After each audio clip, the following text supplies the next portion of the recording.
दस्तौसनिज में खबर शामिल करते हैं कलमा चौक तौसा से, जहां मंगरोठा और गिरदो नवाह के मकीनों ने डंपर माफिया के खिलाफ शदीद एहतजाज किया।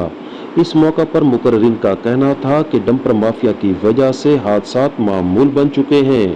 हमारा मुतालबा है कि इनके लिए मुतबादिल रास्ते का तयन किया जाए। इस मौका पर उनका कहना था कि हम वज़ीर आज़म पाकिस्तान, वज़ीर आला पंजाब और दीगर मुतलका हुक्काम से मुतालबा करते हैं कि डंपर माफिया के खिलाफ कार्रवाई की जाए और इनके लिए मुतबादिल रास्ते का तयन किया जाए। यहाँ मौजूद रहे हमारे रिपोर्टर गुलाम मोहम्मद। आइए आपको दिखाते हैं उनकी बनाई हुई ये रिपोर्ट। तुसा एक शऊर पैदा किए दोस्तों वास्ते, बाकी लोगों वास्ते भी,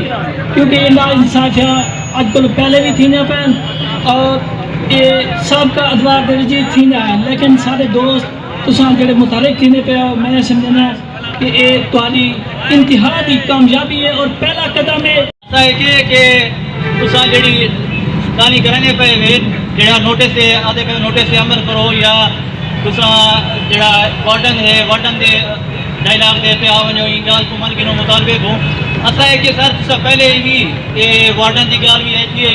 तुसा इन अलावा नोटिस भी कटिया कि रात का टाइम टेबल फिक्स करे सो वो टाइम टेबल जेड़ा तुसा है क्या फिक्स थी वो तो दूसरी बात मत थी गया पीछे आखिरी में कहते कि गवर्नमेंट इज गवर्नमेंट मैं के जेडी गवर्नमेंट है वो आवाम बढ़े नहीं है तुसा नहीं वे बढ़े ने ना ही तुसा को करे ने तुसा सारे आवाम के नौकर ही वे हैरान की गाल है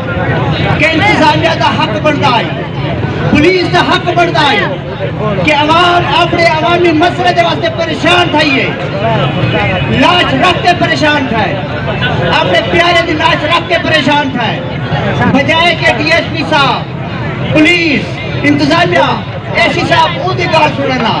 वो माफिया के पीछे लग गए। असा हर टाइम हाजिर हैं, तमाम के नाल हसूं, तमाम के नाल खड़े हैं, हक दी आवाज है, हक दी आवाज बुलंद करे सूं, चाहे मैं को सीधा फायर ही क्यों न मार।